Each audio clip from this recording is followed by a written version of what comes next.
Speaker అయిన తర్వాత జగన్ ఆఫీస్కి వెళ్ళి భారీ షాక్ ఇచ్చారట చంద్రబాబు. సో వైసీపీకి సంబంధించినటువంటి నాయకుడు జగన్మోహన్ రెడ్డికి ఆఫీస్కి వెళ్ళి చంద్రబాబు షాక్ ఇచ్చినట్టుగా అయితే తెలుస్తోంది. నారా చంద్రబాబు నాయుడు ఎప్పుడు కూడా వీటన్నిటికీ ప్రత్యేకమైనటువంటి విషయాలను తీసుకోవట్లేదని, మరి అంతేకాకుండా మన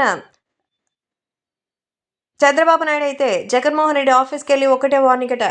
అధికారంలో ఉంది కదా అని చెప్పి పర్సనల్ అటాక్స్ అనేవి చేస్తూ ఉంటే మరి చూస్తూ ఊరుకోమని, ఇప్పుడు అధికారంలో నేనున్నాను, నా తరపు నుంచి మీరు ఇలాంటి ఆటలు ఆడితే మరి సైలెంట్గా ఉంటారా అంటూ ఒక్కసారిగా చెప్పినట్టుగా అయితే తెలుస్తుంది. కాబట్టి సోషల్ మీడియాలో సైతం ఈ విషయం ఎంతో సెన్సేషన్గా మారుతోంది.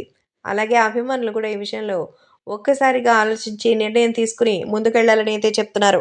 సో నారా చంద్రబాబు నాయుడు జగన్మోహన్ రెడ్డికి తన ఆఫీస్కి వెళ్ళే వార్నింగ్ ఇచ్చారు.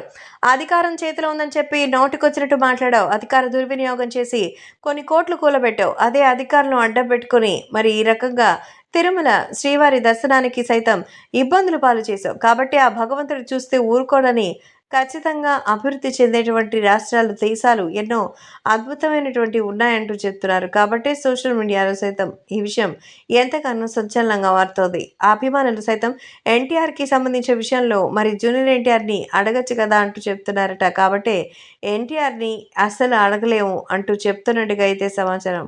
కాబట్టి తెలుగుదేశం పార్టీకి సంబంధించినటువంటి విషయంలో మాత్రం మంచి అద్భుతమైనటువంటి ఫినిషింగ్‌తో ఉందని తెలుస్తోంది. అందుకే నారా చంద్రబాబు నాయుడు వచ్చి నేరుగా తనకి వార్నింగ్ ఇచ్చినట్టుగా సమాచారం.